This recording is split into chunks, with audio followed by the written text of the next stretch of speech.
अब तक आपने 3D में सीखा है। सबसे पहले आवाज आपको आ रही है सही से मेरी? Yes sir. जी। सबसे पहले आपने कार्टेशियन इक्वेशन ऑफ लाइन सीखी थी। x minus x one, y minus y one, z minus z one upon में x2 minus x one, y two minus y one, z2 minus z one. और एक equation इसकी तो x minus x one upon में a, y minus y one upon में b और z minus z one upon में c। ये बता चुका हूं, बस एक बार शॉर्ट में लिख रहा हूं। ये कार्टेशियन इक्वेशन ऑफ लाइन थी। दूसरा सीखी थी आपने वेक्टर इक्वेशन ऑफ लाइन। वो क्या थी?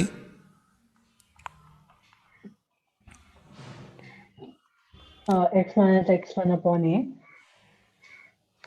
y minus y one upon में b। सॉरी अच्छा, r vector is equals to a vector plus lambda b vector. जी, बिल्कुल सही। इसमें दो बातें। सबसे पहली बात, ऊपर वाले की बात करूं तो इसमें जो x2 माइनस एक्स वन लिखा है ये a के इक्वल है। y2 माइनस वाई वन जो लिखा है वो b के इक्वल है। z2 माइनस जेड वन जो लिखा है c के इक्वल है। और ये a b c क्या कहलाते हैं? Direction ratio. a b c आपके डायरेक्शन रेशो हैं। और जबकि x1 y1 z1 ये कहलाते हैं हमारे पासिंग पॉइंट। ये हमने पीछे पढ़ा था। दूसरे नंबर पे ये जो vector equation of A line होती है तो इसमें जो ए वेक्टर है इसका क्या मतलब होता है? इसका मतलब होता है position vector of passing point. Vector का मतलब होता है position vector of passing point. और बी वेक्टर का मतलब क्या होता है? बी वेक्टर का मतलब होता है एक तरह से vector equation of direction ratio. जो डायरेक्शन रेशो क्वेश्चन में आपको दे रखे होते हैं वो डायरेक्शन रेशो को हम लोग बी वेक्टर से डिनोट करते हैं। यहां पे लैम्डा का मतलब एक स्केलर यानी कि कांस्टेंट नंबर होता है कोई। और ये आर वेक्टर जो होता है ये अपने अंदर समेटे हुए है x axis, y axis, z axis तीनों को। आर वेक्टर का मतलब था x i, y j, z k. उस दिन इसका डेरिवेशन भी हमने करा था कि आर वेक्टर कैसे a vector plus lambda b vector के इक्वल होता है। ये दो बात हुई थी और शायद एंगल बिटवीन दो लाइंस भी हुआ था। शायद शायद कोई बात नहीं, अब याद है ठीक है, नहीं याद है तो भी ठीक है। अब जो मैं बताने जा रहा हूं वो सुनिए। सबसे पहले अब आगे के क्वेश्चन करने हैं, लेकिन उससे पहले जरा सुनिएगा। आपसे कहा जाता है क्वेश्चन में बॉस क्या, ध्यान दीजिएगा इस क्वेश्चन पे। The vector equation of a line is r vector equal to में 7i 6j 4k प्लस में lambda 3i minus 2j plus 8k। आपको बॉस एक किसी लाइन की ये वेक्टर इक्वेशन आपको गिवन है, वेक्टर इक्वेशन गिवन है और आपसे कहा जाता है convert it into Cartesian form. वो कहता है कि इसे कन्वर्ट कीजिए। उसने ये नहीं बोला है कि कार्टेशियन इक्वेशन फाइंड कीजिए, उसने कहा है कि इसको कन्वर्ट करना है, इसको बदलना है। किस में बदलना है? कार्टेशियन फॉर्म में। शायद ये तो अभी नहीं बताया मैंने आपको। नहीं जी जी जी, ठीक है। इसको जरा देख लीजिएगा, दो चीज। एक तो वेक्टर सर, इसमें एक मिनट सर, इसमें खोल के करना होता है क्या? मतलब जैसे हाँ, इसको खोल के कॉमन ले लेना एक ऐप। हाँ, फिर तो शायद कर रखा है ये। हाँ कर रखा है। तो एक मिनट जरा लगेगा, आप मेरे को सॉल्व करके बता सकते हैं? हाँ।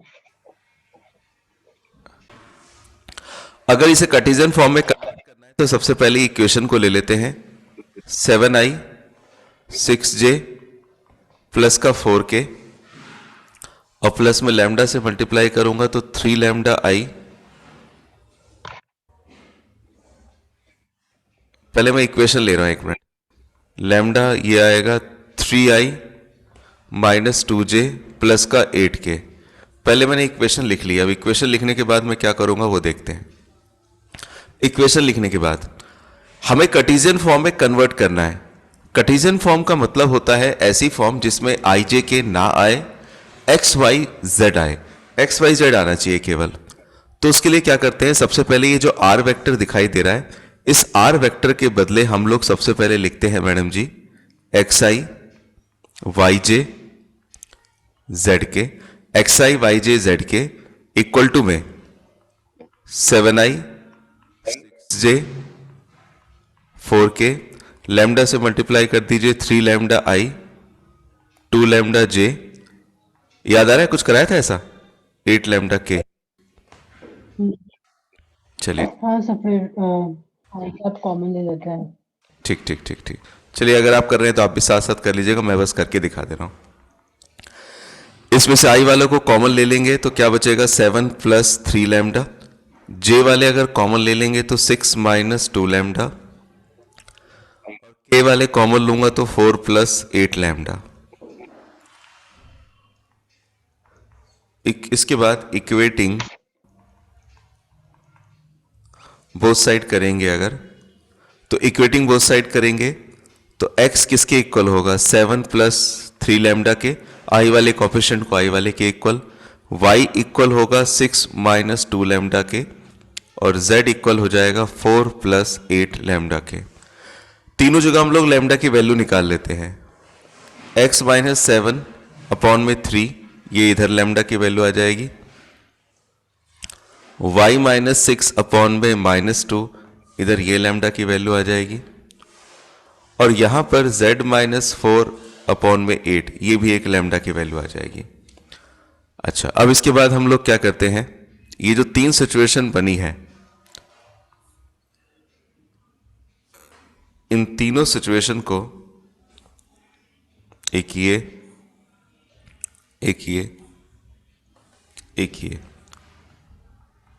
ये फर्स्ट है, ये सेकंड है, ये थर्ड है।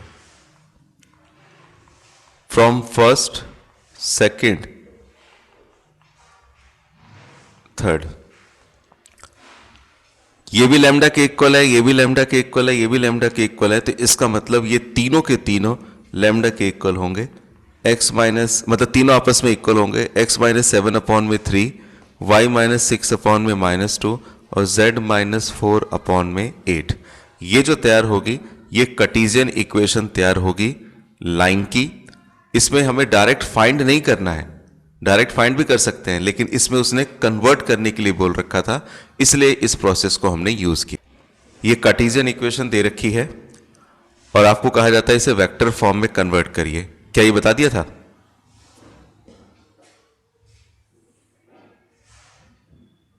नहीं, ये नहीं बताया होगा। कार्टेशियन इक्वेशन दे रखी है और कहा जाता है इसे वेक्टर फॉर्म में कन्वर्ट कीजिए, वेक्टर फॉर्म में कन्वर्ट कीजिए। तो वेक्टर फॉर्म में कैसे कन्वर्ट करेंगे जरा सुनिएगा। सबसे पहले लाइन की इक्वेशन उठाते हैं। लाइन की इक्वेशन है x माइनस 1 अपॉन में 4, y माइनस 2 अपॉन में 5, z माइनस 3 अपॉन में 6। देखने वाली बात है कि इस लाइन की इक्वेशन में ये वाला पार्ट, ये वाला पार्ट और ये वाला पार्ट, ये तीनों पार्ट आपस में इक्वल है। ये तीनों पार्ट आपस में इक्वल तो हैं, लेकिन ये तीनों के तीनों आपस में किसके इक्वल है, तो हम थोड़ी देर के लिए एज्यूम कर लेते हैं कि ये तीनों के तीनों आपस में इक्वल हैं। किसके? लैम्डा के। तीनों के प्रोपोर्शन आपस में इक्वल हैं, लेकिन ये तीनों के तीनों प्रोपोर्शन आपस में इक्वल तो हैं, लेकिन किसके इक्वल हैं, तो we are assuming these all are equals to lambda. मतलब x माइनस 1 अपॉन में 4, ये भी लैम्डा के इक्वल होगा। y माइनस 2 अपॉन में 5, ये भी लैम्डा के इक्वल होगा। और z माइनस 3 अपॉन में 6, this would also equals to lambda. और यहां पे क्या करते हैं, क्रॉस मल्टीप्लाई करके सबसे पहले एक्स वाई जेड की वैल्यू निकालते हैं। दरअसल जो यहां पर हमने किया ना ये काम, ये यहां से हम लोग नीचे की तरफ आए, अब हम लोग नीचे से ऊपर की तरफ जा रहे हैं। वो कैसे जा रहे हैं वही बता रहा हूं मैं, वेक्टर फॉर्म में जाना है। अगर यहां पे x की वैल्यू निकालूंगा तो आएगी 4 लैम्डा प्लस 1, y की वैल्यू आएगी 5 लैम्डा प्लस 2 और z की वैल्यू आएगी 6 लैम्डा प्लस 3। ये आपकी x की वैल्यू आ गई है इधर, ये y की वैल्यू आई है और ये इस तरफ आ गई है z की वैल्यू।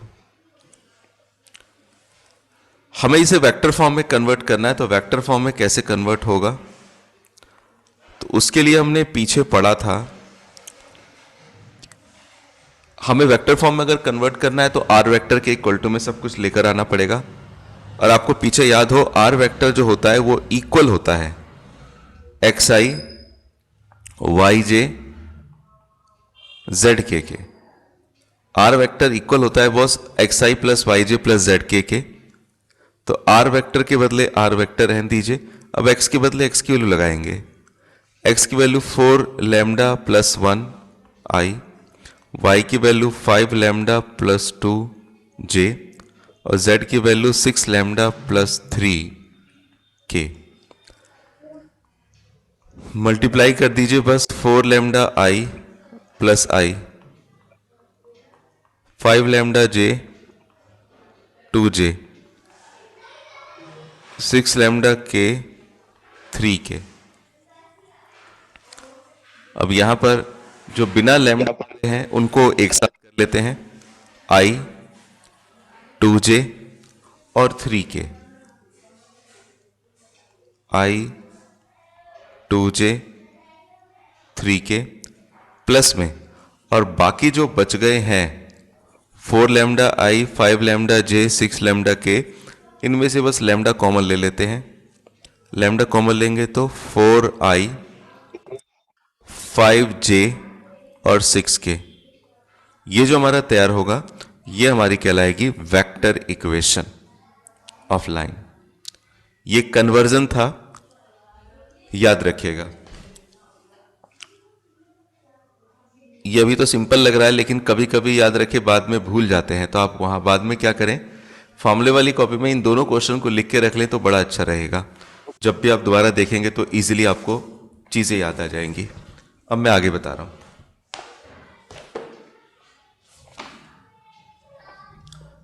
एनसीईआरटी में आपने 10 तक क्वेश्चन कर लिए हैं क्या? Yes sir. चलिए बहुत बढ़िया।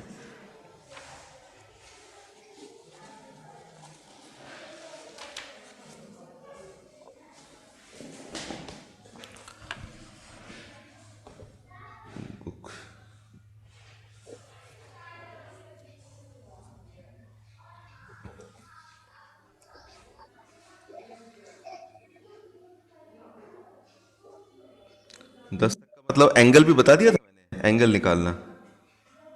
हाँ हाँ बता दिया था। अच्छा अच्छा, चलिए ठीक है, ठीक है, बहुत बढ़िया।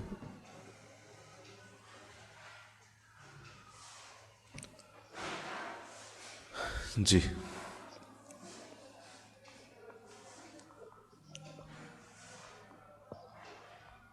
Angle between two lines. देखिए पीछे आपने पढ़ा था, आपसे पूछूंगा पहले कि मान के चलिए एक लाइन आपको ये दे रखी थी r vector, a1 vector plus में लैम्डा b1 वेक्टर, और दूसरी लाइन दे रखी होती थी आर वेक्टर इक्वल टू में a2 वेक्टर प्लस में म्यू b2 वेक्टर, और आपको कहा जाता था इन दोनों के बीच का एंगल निकालिए।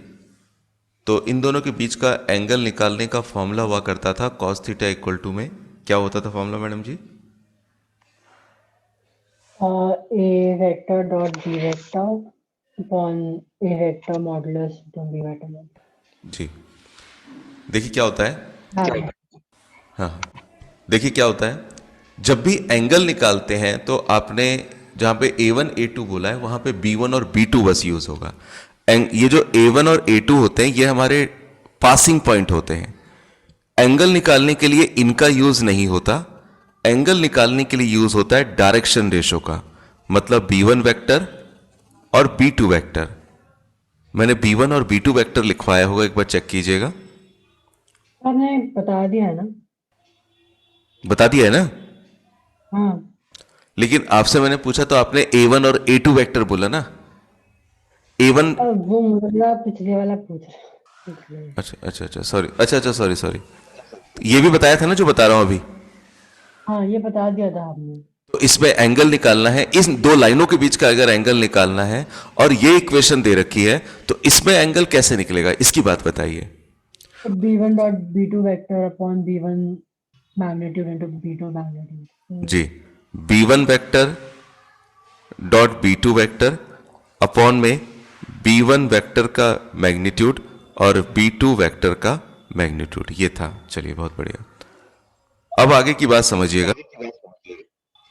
अब अगर मान के चलिए दो लाइनें आपको कार्टेशियन फॉर्म में दे रखी हैं।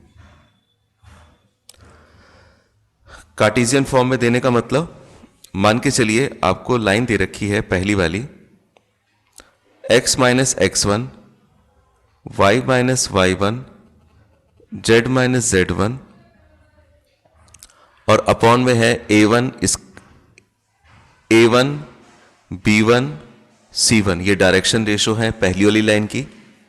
और जो दूसरी वाली लाइन है उसकी इक्वेशन दे रखी है, मान के चलिए x minus x2, y minus y2, z minus z2 और इसके डायरेक्शन रेशो है A2 B2 C2। तो याद रखिए जब भी हमें दो लाइनों के बीच में एंगल निकालना होता है तो एंगल निकालने के लिए हम लोग हमेशा डायरेक्शन रेशो का ही यूज करते हैं। इस क्वेश्चन में जो डायरेक्शन रेशो है वो क्या है, ये बता दिया था शायद क्या? नहीं, ये नहीं था। तो cos थीटा यहां पे जो इक्वल होगा, किसके इक्वल होगा समझिएगा। cos थीटा इक्वल होगा A1 A2 B1 B2 C1 C2 और अपॉन में रूट के अंदर क्या आएगा, A1 का स्क्वायर B1 का स्क्वायर C1 का स्क्वायर और फिर मल्टीप्लाई में इसी के A2 का स्क्वायर B2 का स्क्वायर और C2 का स्क्वायर। यानी कि जो डायरेक्शन रेशो है इन्हीं का डॉट प्रोडक्ट और उन्हीं का मैग्नीट्यूड यूज किया गया है। पासिंग पॉइंट का कोई भी किसी तरह से कैसा भी यूज नहीं है ना जी? जी अच्छा देखिएगा, आइएगा जरा सबसे पहले एक फॉर्मेलिटी के लिए क्वेश्चन आपको करना होगा। क्वेश्चन नंबर 11 का फर्स्ट पार्ट बस कर दीजिए, एंगल कितना है बता दीजिए।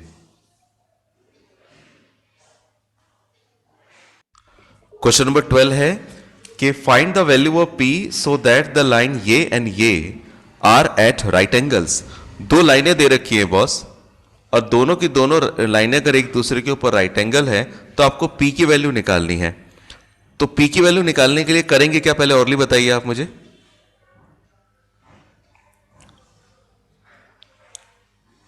P की वैल्यू निकालनी है।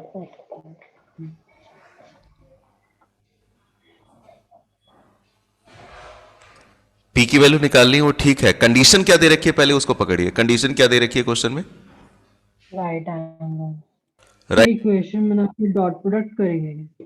हाँ, यानी कि जो डायरेक्शन रेशो होंगे, डायरेक्शन रेशो, वो डायरेक्शन रेशो का डॉट प्रोडक्ट 0 होगा। इसके डायरेक्शन रेशो और इसके डायरेक्शन रेशो को रिस्पेक्टिव मोड में डॉट प्रोडक्ट करेंगे, then must be equals to 0। लेकिन एक बात बताइए, पहली वाली लाइन के डायरेक्शन रेशो क्या होंगे बॉस? P2P2 नहीं होंगे, 3 2P2 नहीं होंगे। पहले इसे स्टैंडर्ड फॉर्म में कन्वर्ट करना पड़ेगा, x minus x1 y minus y1 z minus z1। उस दिन एक क्वेश्चन किया था, तो इसको कर लेते हैं, ठीक रहेगा। इसको स्टैंडर्ड फॉर्म में अगर कन्वर्ट करेंगे बॉस तो x आगे होना चाहिए, y आगे होना चाहिए, z आगे होना चाहिए, पहली बात। दूसरी बात, सिंगल कॉफिशिएंट होना चाहिए, x की मल्टीप्लाई में कुछ भी नहीं होना चाहिए, ना y की ना z की। तो इसमें से अगर माइनस कॉमन लूंगा मैं, तो माइनस कॉमन लेने पर क्या आएगा, x माइनस 1 अपॉन में 3, 7 कॉमन लूंगा, y minus 2, 7 y minus 2 upon में 2p, और z माइनस 3 अपॉन में 2। इसे मैं लिख सकता हूं x माइनस 1 अपॉन में माइनस 3, पता नहीं चला तो बोलिएगा, मैं माइनस को नीचे ले आया। y माइनस 2, इसे लिख सकता हूं क्या, 2p अपॉन में 7, 7 नीचे आ जाएगा, और z माइनस 3 अपॉन में 2। पता चली बात मैडम जी? हाँ। तो a1 आ जाएगा माइनस 3, b1 आ जाएगा 2p अपॉन में 7, c1 आ जाएगा 2। दूसरी लाइन जरा आप सॉल्व करके a2 b2 c2 बताएंगे, और सॉल्व करके p की वैल्यू। अगला देखिएगा जो अगला टॉपिक है इसमें,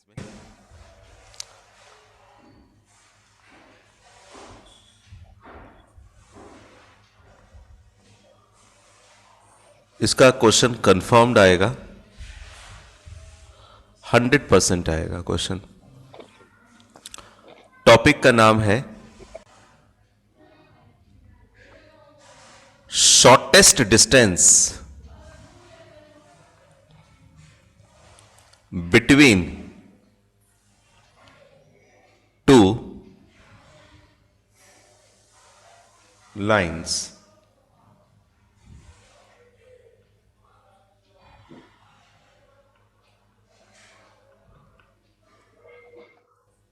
shortest distance between to skew lines मतलब क्या है, जरा समझिएगा बॉस। देखिए होता क्या है, कुछ चीजें मैं सामने लिख रहा हूं, ध्यान से समझिएगा और देखिएगा।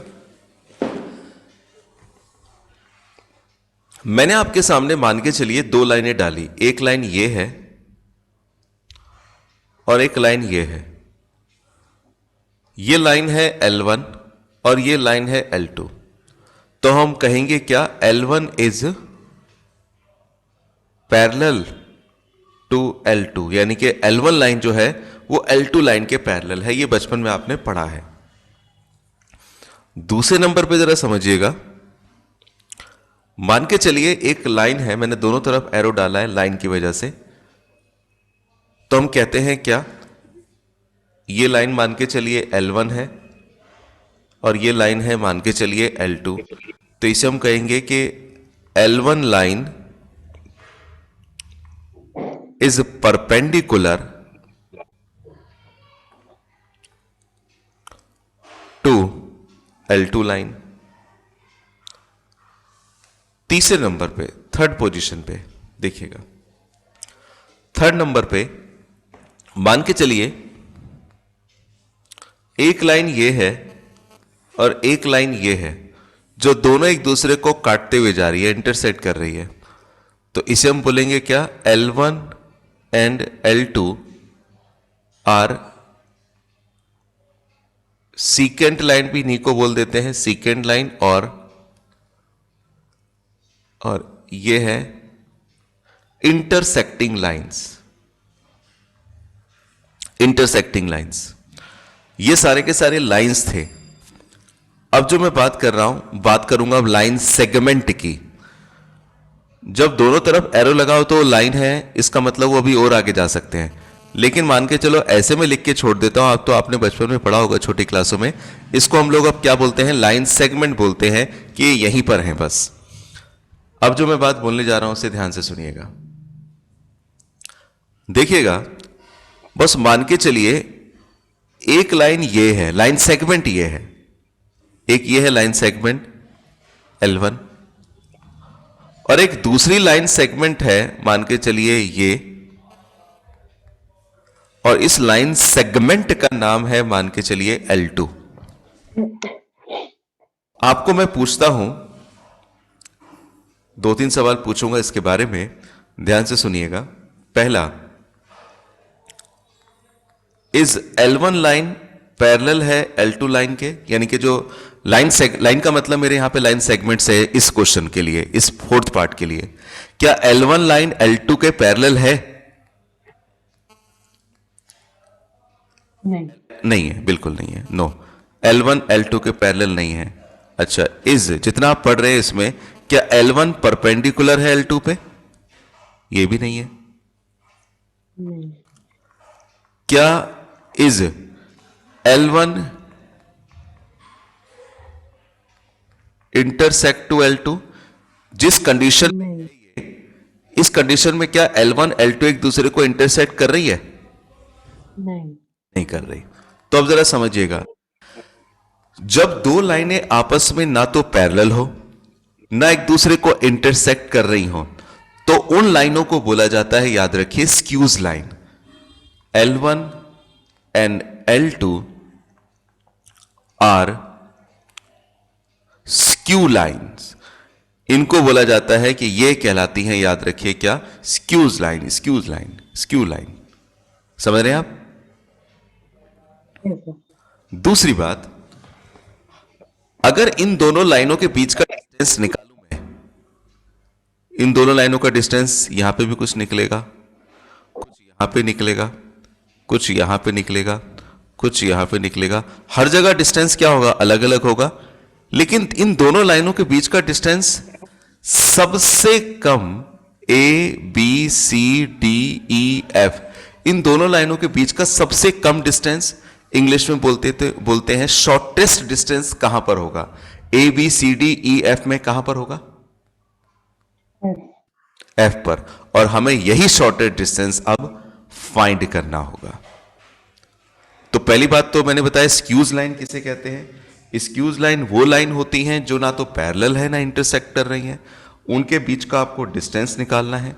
अब डिस्टेंस कैसे निकलेगा, उसके लिए फॉर्मूला होगा, देखते हैं। ये वाली जो लाइन है बॉस, इस लाइन का नाम है A1 वेक्टर। अभी वेक्टर फॉर्म में चल रहे हैं। A1 वेक्टर प्लस में लैम्डा B1 वेक्टर। और इस वाली लाइन का नाम है R वेक्टर इक्वल टू में A2 वेक्टर प्लस में म्यू B2 वेक्टर। और हमें इन दोनों के बीच का शॉर्टेस्ट डिस्टेंस निकालना है। अगर मान के चलिए ये A है, ये B है, तो इन दोनों के बीच का शॉर्टेस्ट डिस्टेंस निकालना है। और इसी डिस्टेंस को हम लोग नाम देते हैं शॉर्टेस्ट डिस्टेंस। अब शॉर्टेस्ट डिस्टेंस किसे कहते हैं वो तो बताया, अब इसको निकालते कैसे हैं वो समझिएगा। आपको दो लाइनें दे रखी हैं, R वेक्टर इक्वल टू में एक बार बस यहां पे A1 vector lambda B1 vector, और दूसरी लाइन दे रखी है A2 vector म्यू2 B2 vector.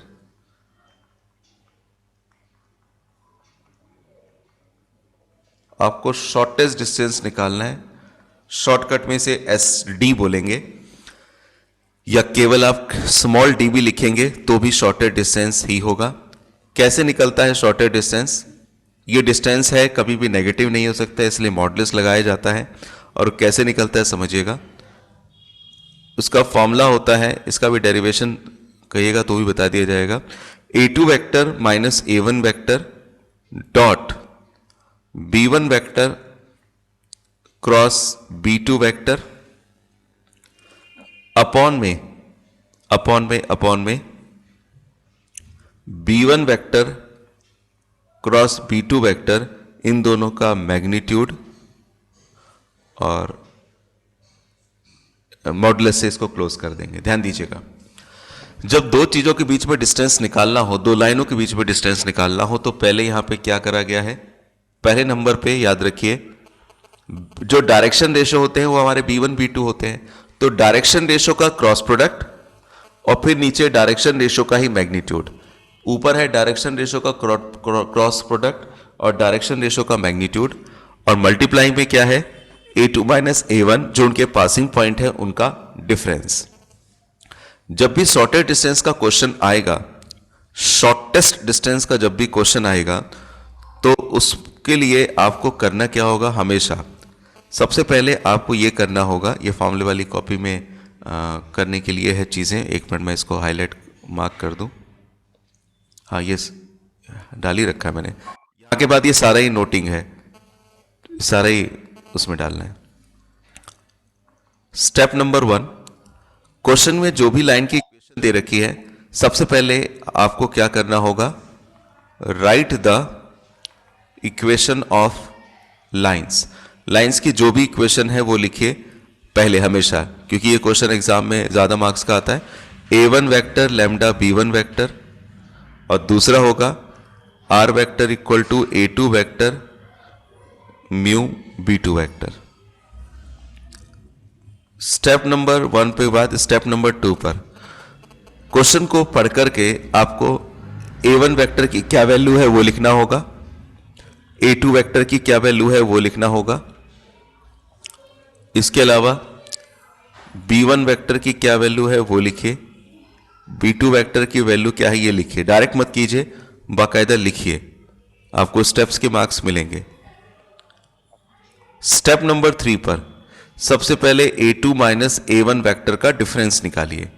a2 vector जो है माइनस a1 वेक्टर जो है, इनका डिफरेंस करेंगे। a2 में से a1 वेक्टर घटाएंगे तो एक नया वेक्टर आएगा। हमें इसी की जरूरत पड़ने वाली है, a2 माइनस a1 की। अगले नंबर पर step number 4, b1 vector cross b2 vector निकालेंगे। अगर b1 vector cross b2 vector निकालेंगे तो ये तो आपको याद ही है, b1 vector cross b2 vector i j और k, यहां पे b1 वेक्टर के कंपोनेंट और यहां पे b2 वेक्टर के component.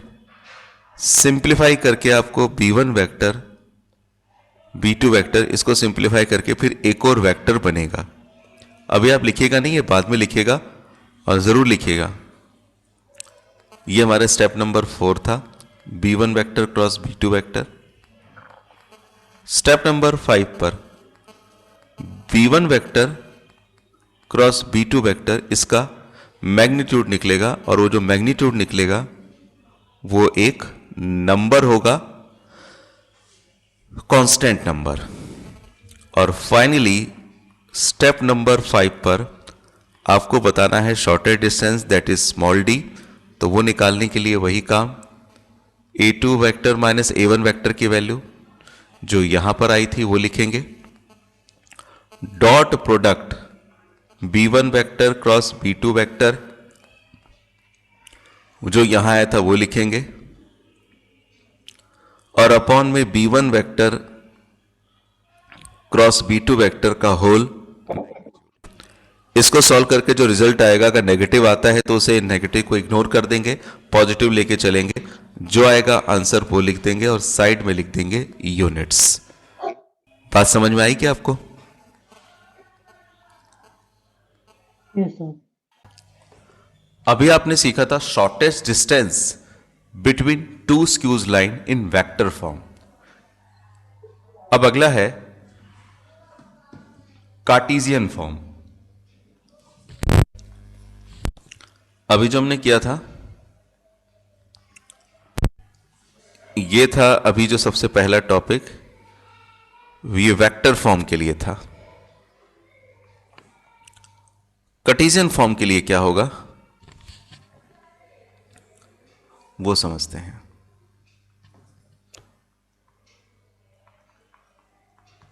Shortest distance between to skew lines, और ये अब जो बात करने जा रहे हैं ये कार्टेशियन इक्वेशन के लिए।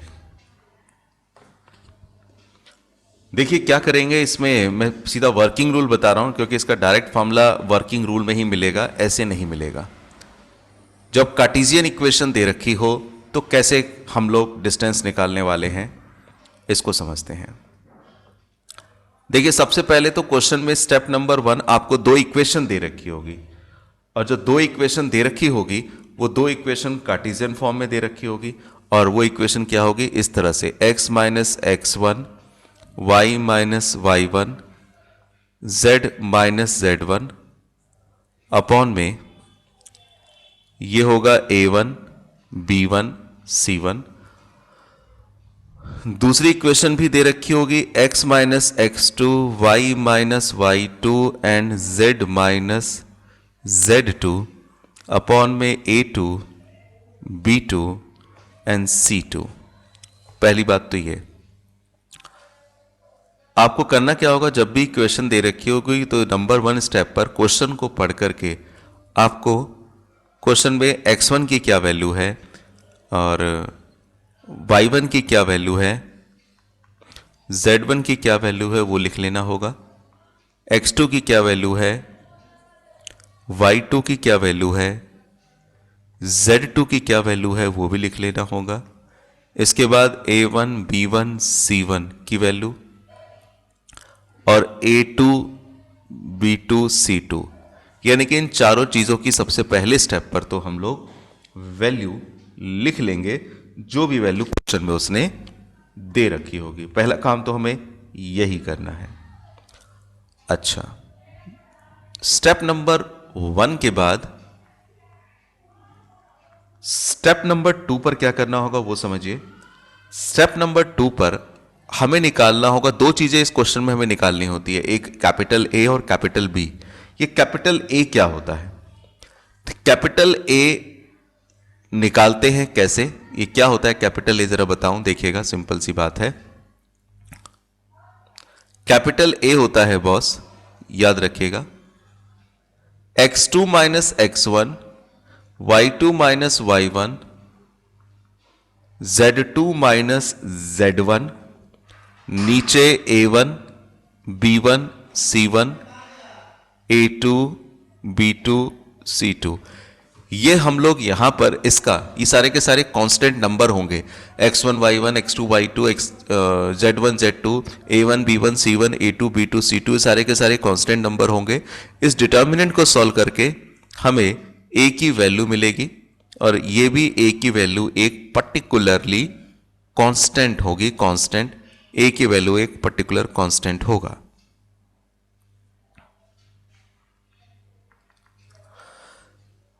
स्टेप नंबर 3 पर ये हमने ए निकाला, अभी सवाल करेंगे तो क्लियर होगा। स्टेप नंबर 3 पर ये हमने निकाला था ए, इसके बाद निकालना होगा हमें बी। ये बी क्या होता है जरा समझिएगा, थोड़ा सा लंबा लगता है देखने में, लेकिन अभी करेंगे ना तो इसका सिंपल तरीका बताऊंगा।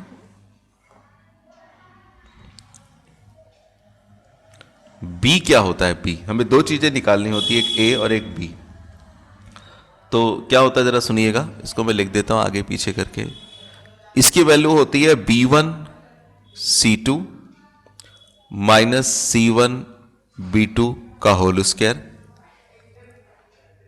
c1 a2 minus a1 c2 का होल स्क्वायर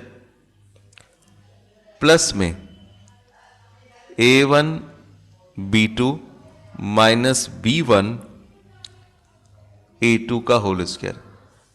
इसको देख के परेशान होने की जरूरत नहीं है, ना ये याद रखने की जरूरत है, बस मैंने लिखा है, इसे याद रखने की जरूरत नहीं है, ये बिना याद रखे भी हो जाएगा। अभी मैं करके दिखाऊंगा तो पता चल जाएगा कैसे। अभी आपने ऊपर निकाला a, नीचे निकाला आपने b। अच्छा, ए और बी निकालने के बाद आफ्टर दैट क्या करना होगा वो समझिएगा। स्टेप नंबर 4, बस यही दो काम करना है।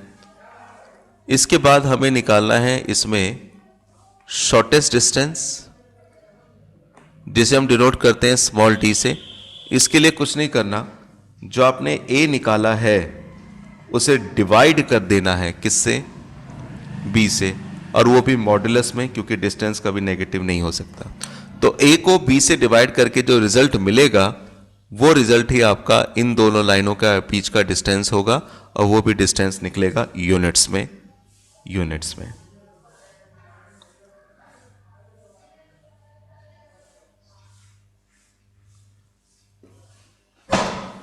अगर आपको लिखना है तो लगे हाथ लिख ही लीजिएगा और ठीक रहेगा। फिर मैं क्वेश्चन मैं करके दिखा रहा हूं, थोड़ा सा समझाऊंगा, ये वाला पार्ट मुझे समझाना है।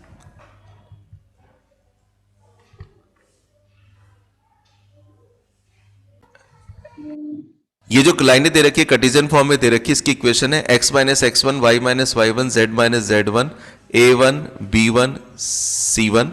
और दूसरी लाइन की इक्वेशन है x minus x two, y minus y two, z minus z two upon में a two b two c two. बस लाइन की इक्वेशन कार्टेशियन फॉर्म में दे रखी है और इन्हीं दोनों लाइनों के बीच का आज भी अभी भी वही निकालना है, क्या? Shortest distance.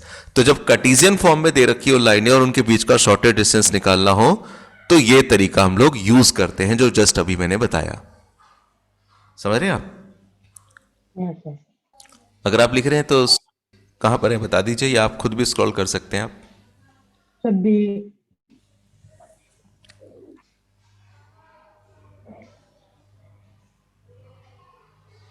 अच्छा बी पर है, ठीक ठीक ठीक। ये वाली चीज अभी मैं बताऊंगा ये क्या है।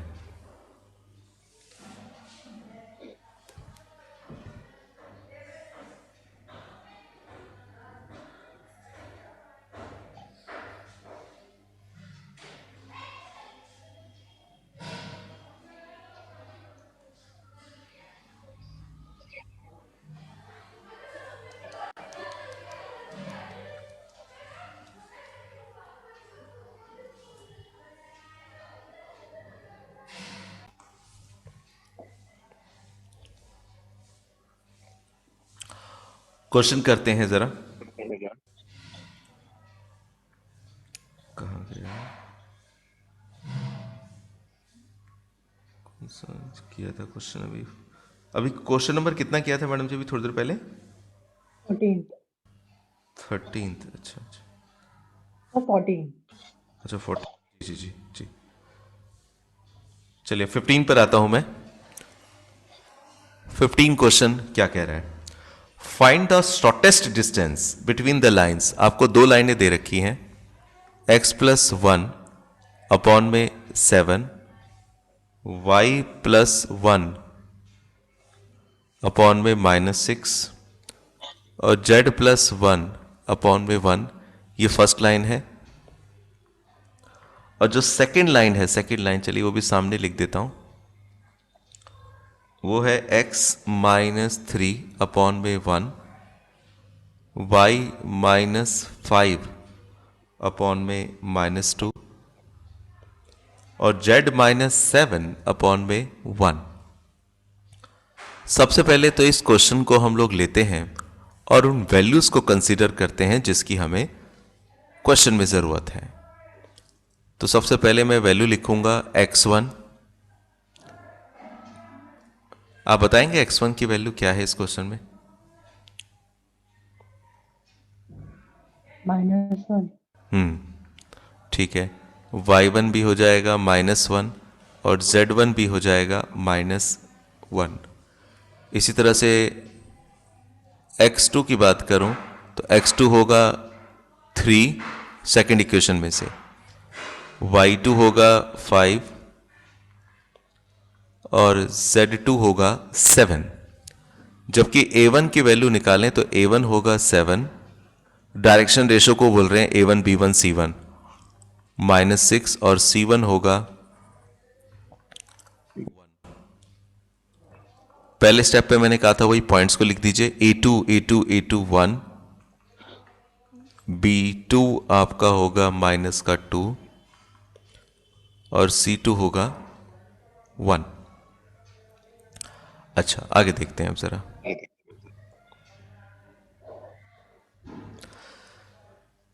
पहले स्टेप पर आपको क्या निकालने के लिए कहा था? वैल्यू लिखने के बाद फाइंड द वैल्यू ऑफ ए की वैल्यू निकालने के लिए कहा था सेकंड स्टेप पर। और जब ए की वैल्यू निकालने के लिए कहा था तो याद रखिएगा इस क्वेश्चन में हर स्टेप पर जो भी जिसका फॉर्मूला है वो फॉर्मूला निश्चित तौर पर लिखिए जरूर।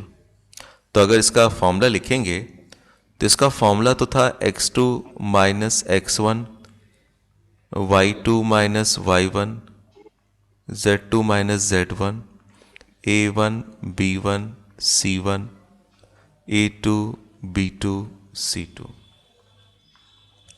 तो मैं A निकाल रहा हूं,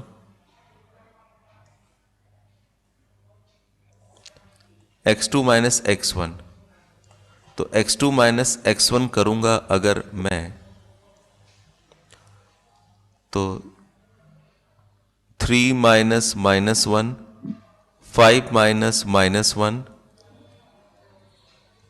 और यहां पे आ जाएगा 7 माइनस माइनस 1। आपने खैर कर लिया होगा। अच्छा, इसके बाद A1 B1 C1 ये आ जाएगा 7 माइनस 6 और 1, और A2 B2 C2 में 1 माइनस 2 और 1। अगर मैं आगे चलूं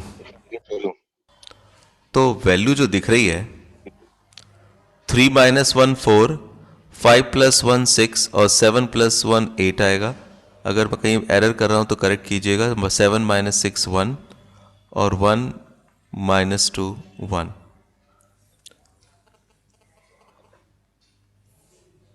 इसके बाद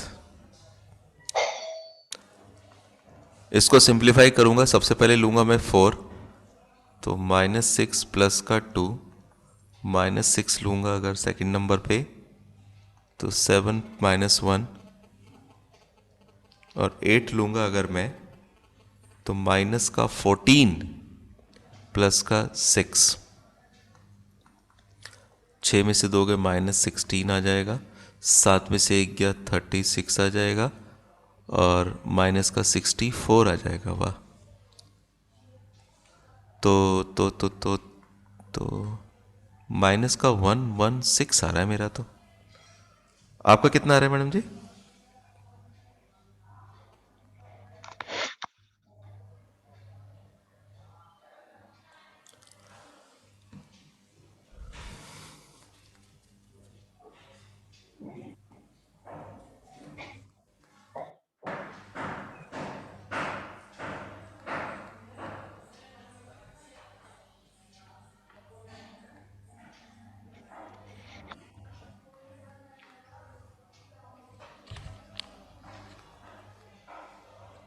आपका भी माइनस 116 आ रहा है क्या?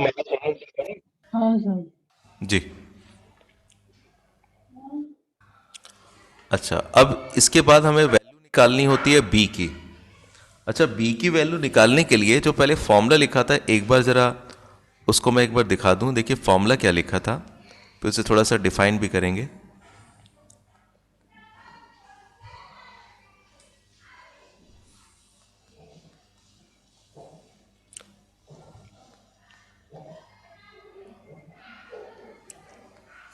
फॉर्मूला जो लिखा था बॉस, वो लिखा था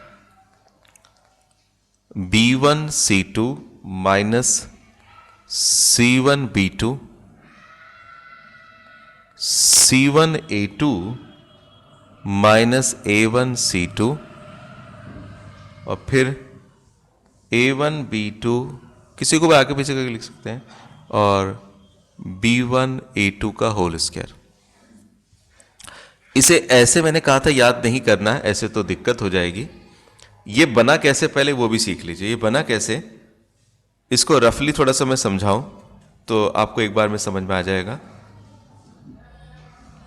आपके क्वेश्चन में डायरेक्शन रेशियो क्या है? A1 B1 C1 है, और दूसरे direction ratio A2 B2 C2 है। स्क्रीन पे जरा एक बार ध्यान से देखिएगा। आपके direction ratio A1 B1 C1 और A2 B2 C2 है। इस बात को याद रखने की जरूरत नहीं है। रफली A1 A2 B1 B2 C1 C2 लिख करके एक बार दोबारा से A1 A2 लिख डालिए, और इसके बाद क्या कर, आप समझ रहे हैं ना क्या कह रहा हूं? Yes sir. A1 B1 C1 को मैंने लिखा और एक बार दोबारा से A1 A2 लिख दिया। याद रखने का तरीका समझिए, आसान रहेगा। क्या है, सबसे पहले क्या करा है जरा सुनिएगा। जैसे डिटर्मिनेंट आप निकालते हैं, सेम एज टू दैट यहां पे भी काम करना है। कैसे? A1 को B2 से मल्टीप्लाई कीजिए तो क्या आ जाएगा? A1 B2 माइनस में B1 A2, A1 B2 minus में B1A2, देखिए यहां पे लिखा है A1B2 माइनस में B1A2, इसके ऊपर स्क्वायर। अगला हिस्सा देखिएगा, पहले इन दोनों की बात करी, अब इन दोनों की बात करेंगे। B1C2 B1C2 माइनस में C1B2, ये यहां पे लिखा हुआ है B1C2 माइनस में C1B2, है कि नहीं? हाँ, और फिर अगले दो ले लीजिए, C1A2 माइनस में A1C2, C1A2 माइनस में A1C2, इससे फटाफट इजीली हो जाएगा। तो इस क्वेश्चन को जब मैं सॉल्व करूंगा, मुझे b की वैल्यू निकालनी है, तो फॉर्मूला तो खैर लिख दिया, लिखना चाहे ठीक है, नहीं लिखना चाहते ठीक है।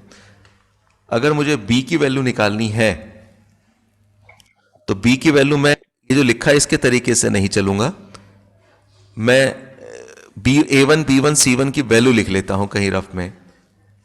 आपको पता है A1 B1 C1 की वैल्यू क्या है क्वेश्चन में? 7 माइनस 6 1, यहां पे लिख लेता हूं 7 माइनस 6 1, और इसकी क्या वैल्यू थी, कहां चला गया, ये रहा, उसकी वैल्यू थी 1 माइनस 2 1, 1 माइनस 2 1। मैंने A1 की B1 B2 की और C1 C2 की वैल्यू लिख दी है। लिखने के बाद A1 A2 की वैल्यू को दोबारा लिख दिया। अब क्या करूंगा, वही काम, पहले इन दोनों की मल्टीप्लाई करूंगा। 7 2 जा माइनस का 14, इसमें से जाएगा माइनस का 6 तो प्लस का 6 हो जाएगा उसका स्क्वायर। माइनस 6 को इससे करूंगा माइनस 6, इसमें से जाएगा माइनस का 2 तो बॉस प्लस का 2 हो जाएगा इसका स्क्वायर। 1 बन जा 1 में से क्या जाएगा 7, इसका स्क्वायर। उम्मीद करता हूं पता चला होगा यस सर। जी।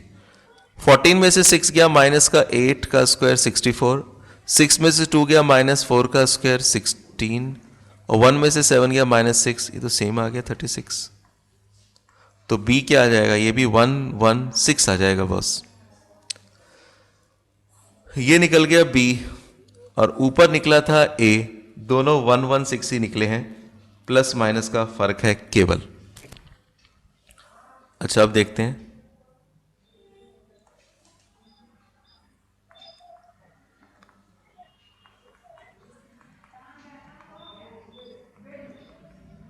शॉर्टेस्ट डिस्टेंस जिसे d से डिनोट करते हैं वो होगा a अपॉन में b, और ये होगा पूरा का पूरा मॉड्यूलस में।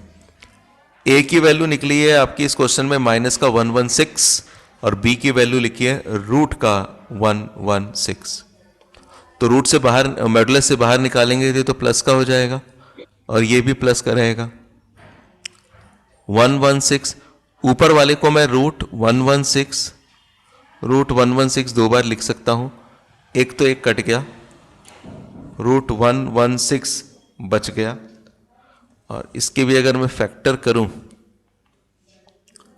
116 को अगर 2 से करूं तो 2 5 जा 10, 2 8 जा 29, डबल 2 में से एक 2 बाहर आ जाएगा, मतलब इसका आ जाएगा 2 रूट 29 यूनिट्स। ये आंसर आ जाएगा, क्यों बॉस? जी।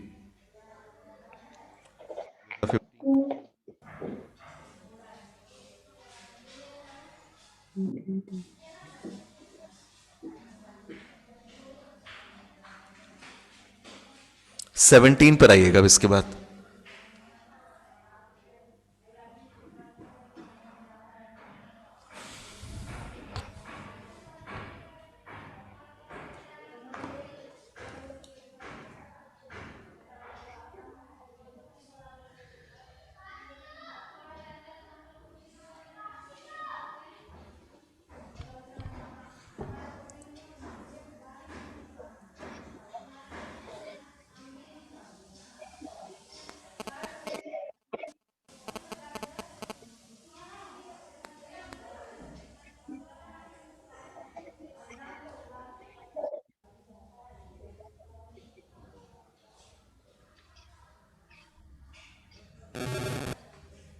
हो जाए तो बता दीजिएगा। 17 क्वेश्चन कह रहा है find the shortest distance between the lines whose vector equation are. देखिए इस बार वेक्टर इक्वेशन थोड़ी स्टैंडर्ड फॉर्म में नहीं दे रखी, we have to convert that in standard form, बस कन्वर्ट करना है इसे। जैसे 1 minus t i cap, t minus 2 j cap, 3 minus 2t k cap. मैं फर्स्ट इक्वेशन बस एक ले रहा हूं, उसी को बता रहा हूं, सेकंड उसी तरह से हो जाएगी। हमेशा कोई भी इक्वेशन आए उसे a vector plus lambda b vector की फॉर्म में कन्वर्ट करना है। अब जरूरी नहीं कि हर क्वेश्चन में लैम्डा है, किसी किसी क्वेश्चन में म्यू आ सकता है, कहीं पर टी आ सकता है, कहीं पे वी आ सकता है, एस आ सकता है, कुछ भी हो सकता है। इस क्वेश्चन में फर्स्ट इक्वेशन में टी आ रहा है, सेकंड में एस आ रहा है, तो पहले एक बार इसमें आई से सबको मल्टीप्लाई कर दीजिए। ये होगा 1i माइनस टी आई, टी जे माइनस का 2j, 3k माइनस का 2tk। इसके बाद क्या काम करना होगा, जो बिना t वाले हैं उनको एक साथ कर लीजिए। जो बिना t वाले हैं तो उनको एक साथ करूंगा तो क्या आएगा, i माइनस का 2j, 3k, और t अगर कॉमन ले लूंगा, t कॉमन ले लूंगा तो t कॉमन लेने के बाद क्या बच जाएगा, ये और ये। t कॉमन लूंगा तो क्या बच जाएगा, माइनस का i, t कॉमन लूंगा तो प्लस का j, और t कॉमन लूंगा माइनस का 2k। पता चला मैडम जी?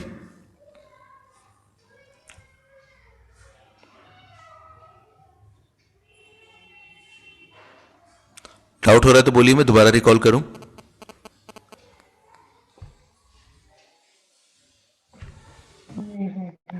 लैम्डा की जगह टी आएगा। हाँ बस लैम्डा की जगह पे टी आ गया, ये आपका a1 माना जाएगा और ये आपका डायरेक्शन रेशो b माना जाएगा। वही हाल दूसरे के लिए होगा, उसमें s आएगा बस, और कुछ नहीं।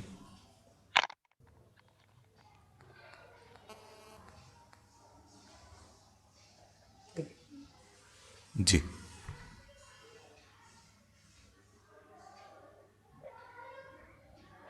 हो जाएगा नहीं ये? Yes sir. जी अब देखिएगा, ये एक्सरसाइज तो यहीं पे खत्म हो गई। अब थोड़ा सा खास चीज सीखिएगा। एक मिनट,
क्वेश्चन है मैडम जी एक, जो अब तक आपने पढ़ा है उसी पर बेस्ड है, उसके बारे में जरा बात करते हैं।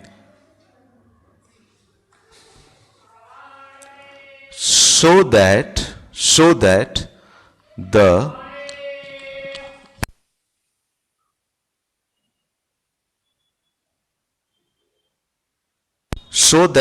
following equations या following lines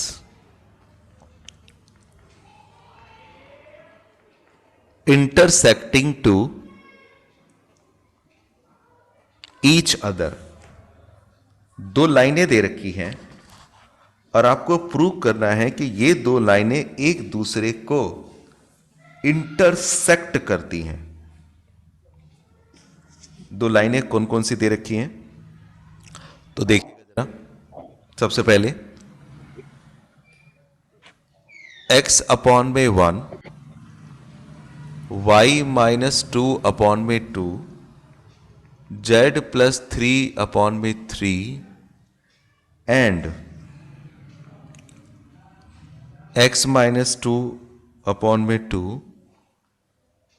y minus 6 upon में 3, z माइनस 3 अपॉन में 4, x y minus 2 z plus 3 1 2 3 z x minus 2 y minus 6 z minus 3 2 3 4। ठीक है, ये दो लाइनें दे रखी हैं बॉस, और आपको प्रूव करना है कि ये दोनों की दोनों लाइनें एक दूसरे को इंटरसेक्ट कर रही हैं। पहले तो मतलब क्या हो बताऊं। ये मान के चलिए एक लाइन की इक्वेशन है और ये एक दूसरी लाइन की इक्वेशन है। आपको प्रूव करना है कि ये दोनों लाइनें स्क्यूज हैं। स्क्यूज लाइन का मतलब ऐसा नहीं है कि नहीं काटेंगी, मतलब आपको प्रूव करना है कि these two lines will intersect to each other. ये दोनों की दोनों लाइनें एक दूसरे को 100% इंटरसेक्ट करेंगी, काटेंगी। ये प्रूव करने के लिए कि दोनों लाइनें इंटरसेक्ट करेंगी दो तरीके हैं। एक तरीका तो अगली क्लास में सीखेंगे, अभी क्या सीखेंगे वो समझिए। जो आज हमने किया है उसी के बेस पे बात करेंगे। पहले जब आपको दो लाइनें दे रखी हो और आपको प्रूव करना हो कि दोनों लाइनें इंटरसेक्ट कर रही हैं कि नहीं कर रही, तो कैसे करेंगे सोचिए। देखिए एक बात बताइए, अभी मैंने आपके सामने कुछ लाइनें बनाई थी, मेरे को जरा देख के जवाब दीजिएगा। पहले नंबर पे जो दो लाइनें मैंने खींची, अगर मैं कहूं इन दोनों लाइनों के बीच का शॉर्टेस्ट डिस्टेंस बताइए, बताइए कहां पर सबसे कम डिस्टेंस है, तो कहां पे सबसे कम डिस्टेंस होगा? यहां पे सबसे कम डिस्टेंस होगा, यहां पे या यहां पे? कहां पे सबसे कम डिस्टेंस होगा? ए बी सी डी में सेम। सेम ही डिस्टेंस होगा। सही बात है, कुछ ना कुछ डिस्टेंस जरूर होगा क्योंकि दोनों लाइनें क्या हैं, पैरेलल हैं। अच्छा, लेकिन अगर मान के चलिए दो लाइनें अगर एक दूसरे को इंटरसेक्ट कर रही हैं, तो इन दोनों लाइनों का डिस्टेंस, ध्यान दीजिएगा, कहां पे सबसे कम होगा? यहां पे सबसे कम होगा, यहां पे सबसे कम होगा, यहां पे सबसे कम होगा, यहां पे सबसे कम होगा, यहां पे A B C D E F, कहां पे सबसे कम डिस्टेंस होगा दो लाइनों के बीच का डिस्टेंस? इन दोनों लाइनों के पॉइंट के बीच का, लाइनों के बीच का डिस्टेंस सबसे कम ई पर होगा, यानी कि इनके बीच में कोई भी डिस्टेंस नहीं होगा, इनके बीच में जीरो डिस्टेंस होगा क्योंकि दोनों लाइनें एक दूसरे को इंटरसेक्ट कर रही हैं। मैंने बोला शॉर्टेस्ट डिस्टेंस, सबसे कम डिस्टेंस कब होगा? सबसे कम डिस्टेंस मान के चलिए 5 यूनिट है, यहां पे 2 यूनिट है, यहां पे 1 यूनिट है, यहां पे 0.5 यूनिट है और ई पॉइंट पे 0 यूनिट है। अगर ई पॉइंट पे 0 यूनिट है तो इसका मतलब सबसे कम डिस्टेंस तो यहीं पर हुआ ना, 0 डिस्टेंस। तो जब आपको कहा जाए कि दो लाइनें एक दूसरे को इंटरसेक्ट कर रही हैं, तो इस सिचुएशन में आप क्या करेंगे? याद रखिए, जब भी आपको कहा जाए कि प्रूव करो कि दो लाइनें एक दूसरे को इंटरसेक्ट कर रही हैं, तो उस सिचुएशन में आप क्या करेंगे? इन दोनों लाइनों का शॉर्टेस्ट डिस्टेंस निकालेंगे। अगर शॉर्टेस्ट डिस्टेंस 0 आ गया, तो प्रूव हो जाएगा कि ये दोनों लाइनें एक दूसरे को इंटरसेक्ट कर रही हैं। क्योंकि जब दोनों एक दूसरे को इंटरसेक्ट करेंगी तभी उन दोनों के बीच का डिस्टेंस 0 आएगा।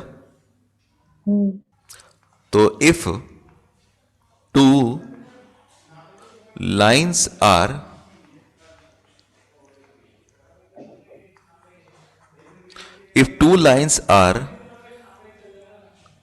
intersecting to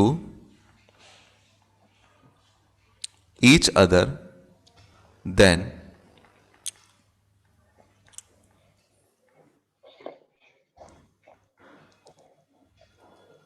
shortest distance